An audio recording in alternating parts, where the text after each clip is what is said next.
Hey guys, it's Ravenclaw Book Nerd, and today I will be doing a review of The Hero of Ages by Brandon Sanderson.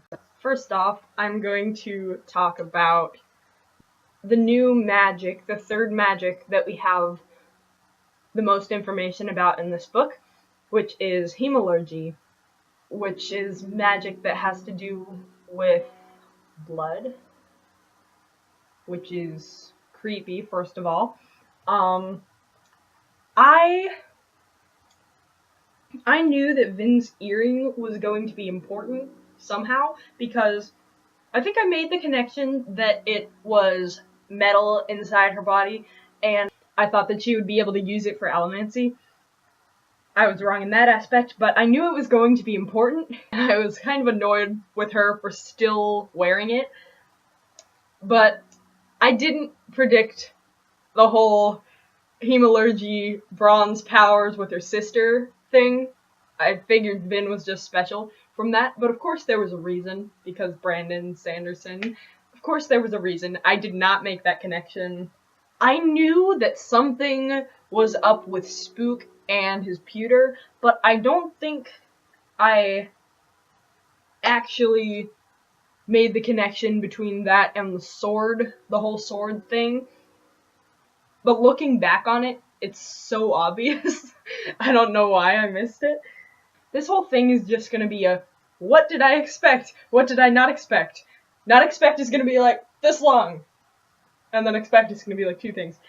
So, I was pretty sure that they weren't completely evil because Kelsier was pretty positive that they weren't. He was always the mists are your friend person, and I trust Kelsier. He's pretty smart, so I was pretty sure he was right in that aspect, so I wasn't that surprised that Preservation was the person in charge of the mists, the god in charge of the mists. I did not see it coming that all of the mist sickness victims ended up being allomancers, but that was so cool. That was such an awesome idea. I knew that Yeoman was an adium misting from Ellen's Duel on, but I did not predict the whole one of 16. All of them that stayed sick the longest ended up being adium mystic, which is a good time to start talking about adium. That was so cool. That whole scene with all of the adium mystics was so awesome. It was so cool. I never thought to speculate on the fact that adium is so important to people who are not Mistborn. I don't have this in my notes, but I just made the connection that in Oathbringer, slight Oathbringer spoilers from here on. The whole thing with Renarin being corrupted and being able to see the future, and the fact that the Alethi see that as something of odium, seeing the future as something of odium, I just made the connection to the fact that adium, which lets you see the future, is a power of ruin. I see what you're doing here, Brandon. Oathbringer spoilers are ended. I'm pretty sure that the number 16 is going to be important, either in Era 2 or another Cosmere book, or both. Because I'm pretty sure somewhere in this book it said 16 is a powerful number. That statement in general might, apply to the rest of the Cosmere, so I'm curious about that, and that means rereading more books. Around the second fire, right after the whole thing with Quellion and Kelsier being ruined, I was convinced that Spook was gonna die, and I'm so glad that he didn't. That last chapter of Spook's perspective at the end of the book I really, really needed that. Because I'll tell you more about it afterwards, but I was just a mess. I really needed Spook and his optimism, being able to make that ending a little bit uplifting because of Spook. Spook looked up, staring at the strangely empty blue sky. Veldrake came over and knelt beside him, looking over his paper, then giving him a quizzical look. "You look troubled," she said. Spook shook his head. "No," he said, folding up the little slip of paper and putting it in his pocket. "No, I'm not troubled. In fact, I actually think everything is going to be alright. Finally." I was not okay right then. That made me a little bit more okay, so Cesar deserves all of the love. He's so amazing. I'm so glad, since he is the one who has been searching for a god and a religion and something to believe in this whole time. Now he gets to be that person, and he gets to fix the world, and he has been studying the past, preserving all of the memories and all of the information and all of that knowledge, and now he gets to use that to rebuild the world, and I love it. It's so good. He's going to treat the world so well. I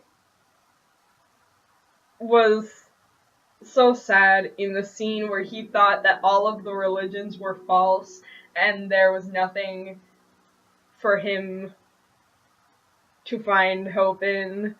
That was really sad. Like, I'm an atheist, but that scene was really sad because I know he was searching for something and he thought that he would never find it. And I'm glad that he was able to find something, and then after that, he was able to be something that other people could believe in. And this whole book for Cesar, this character art for Cesar is like borderline ridiculous because he starts out like, "I don't believe in anything, and I don't want to preach these religions because I don't believe them." And then he literally ends the book as freaking God. Most amazing character arc. Cesar is great. I'm so glad that he's the hero of ages. We have come to the point that we have all been waiting for. We're going to talk about the last 3 or 4 scenes right here. All of the feels were just packed into those last couple scenes. I was a total mess. From Ellen's death on, I was just crying. I knew that this wasn't going to happen, but I wish that Vin and Ellen could have gotten a happy ending, because they completely deserved it, and I knew they weren't gonna get it, but it's not fair. And that is the note that we end this series on with. So, I don't know if it was because he's Kelsier's brother, or because he kept trying to keep control through this whole book, or because I didn't learn enough from Oathbringer, but I was hoping, keeping my fingers crossed, for a full Marsh redemption. Came so close with that earring, and I was sure that he was able to hold off Ruin from that point on, and he was gonna be good from that point on. But no! Tensoon spent the entire book looking for Vin. The entire book, traveling all the way across the country to Urto, and then to Phaedrax, and then to Luthadel, and he found her! They never had a reunion! I wanted them to have a reunion! We've only spent 3 books with these characters. I want more of this! I want more from these characters. I'm not ready to say goodbye to them yet. Time to reread the books now! Yay! Several other fans have expressed surprise that Brandon Sanderson is religious. I can kind of see how that might surprise people, because it can kind of contradict making up new gods and religions, but I'm not very surprised, because if you look at some of the religions that he's created, it makes a lot of sense. Throughout this entire book, I kept comparing in my mind, I kept comparing the Church of the Survivor to Christianity at its beginning, which, again, I'm an atheist, so if I get things wrong, I'm sorry, but a lot of it is similar. Like, the whole concept of a man who sacrifices himself for his cause and then appears again after his death. It's not really a rebirth in this, but it's still him appearing to his followers and inspires people to worship him as a god, even though that's not necessarily like what he was going for in his life. And also people taking his teachings or his ideas and doing this terrible stuff like Quellion being a tyrant to his whole city in his name. This sounds so similar to the Christian story, like the beginning of the Christian story, that I can completely see how it would have been based on Christianity. A lot of people see the opposite of destruction or ruin as creation, but I like how in this book the opposite of ruin is not creation, it's preservation, because you can choose to destroy things or you can choose to save things and preserve things. And sort of working together to create kind of also makes sense, because something is going to have to be destroyed in order for something else to take its place, which there's more of that in the whole story of the world dying and being reborn, as Cezed said. So it's got that whole end leading to rebirth idea in it. There's a whole thing about good and evil, which I've talked about in Oathbringer. I've talked about it in the Renegades review, in which Vin and Elend kept being compared to the Lord Ruler, and I think at one point Veldre kept comparing Spook to Quellion, but they were both fighting against Ruin, and the Lord Ruler ended up being evil, and Elend ended up being good, but Elend was not a perfect ruler either, if you can imagine from the perspective of some of the cities that he conquered near the beginning of the book. He just shows up and he's like, I'm your emperor, I'm king now, you guys can keep ruling, but I'm your superior now. And they're like, yeah, I don't know about that. You can blame him for messing up the whole foundation of the universe by moving the planet too close to the sun, and then trying to fix that by making the ash bounce, and then trying to fix that by doing all of this stuff and making it worse. But you see the exact same thing from Vin when she becomes a god at the end of this book, near the end of this book, where she's trying to fix everything all at once. She takes away the ash, and then the sun starts burning up the entire freaking land, and then she's like, oh no, I'll make it night, and then just spins the world so that it's night. And then meanwhile the humans are like, what is going on? And she's just making things worse too. She's trying to do everything all at once when she doesn't have enough experience, and she doesn't know enough about the history of the world to do it correctly.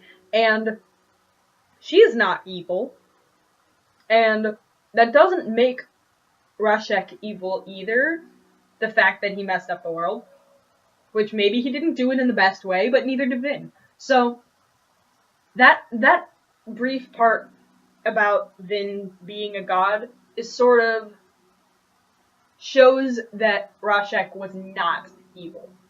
And the fact that he knew what was going to happen when the world was reborn, and he made those storage caverns to have all of the people in them so that they would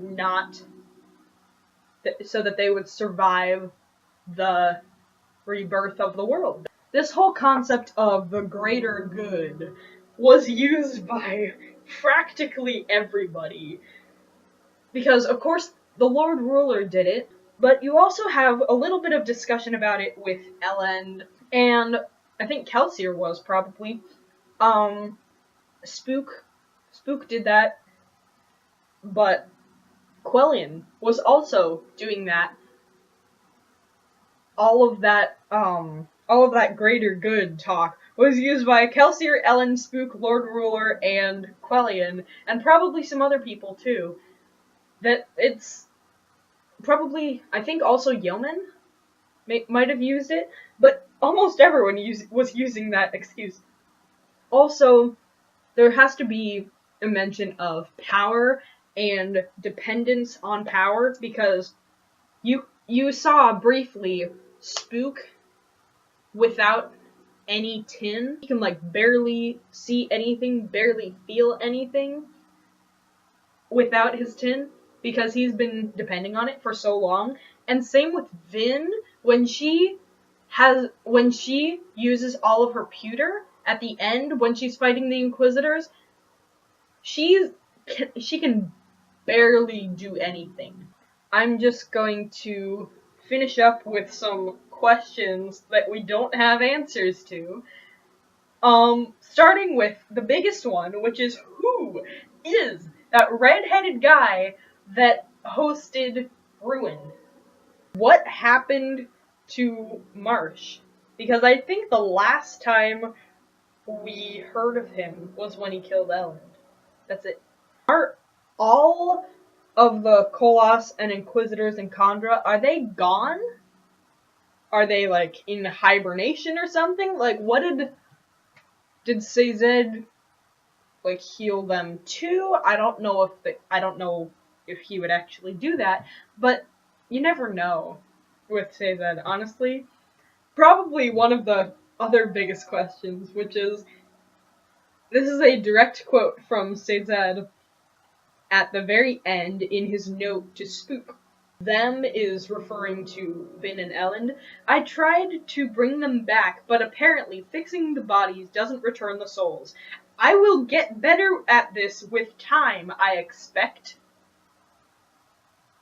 You're saying that if you practice more, you're gonna be able to raise people from the dead. They're happy the way they are. They need a rest or something. Another part of Sazed's message, which was, know that the message you sent via Captain Goradel saved us all in the end. What does that mean? What does that mean? Because saved us all? Because he was the guy who Marsh found and destroyed the message and left it in the ash. So what does that mean? that is about all I have for this book, and that's probably going to be about 15 or 20 minutes. So I'm going to probably wrap this up now. But these books are so deep, and they are awesome, and I was, like, crying. I was actually crying at the end of this. But I was also kind of smiling because Cezed at the end, Cezed becoming a god, was so good, and it's what he deserves, and the whole thing with Spook at the end was adorable. But the book that left me smiling and crying at the same time, and it's just it has lived up to all of my expectations. I might be doing a book recommendations video that I might have up in a few days or weeks. See you next video or sometime soon. So, thank you for watching, and I love you guys. And if you're watching this, good for you, because this is long. So, that's Ravenclaw Book Nerd signing off. Bye.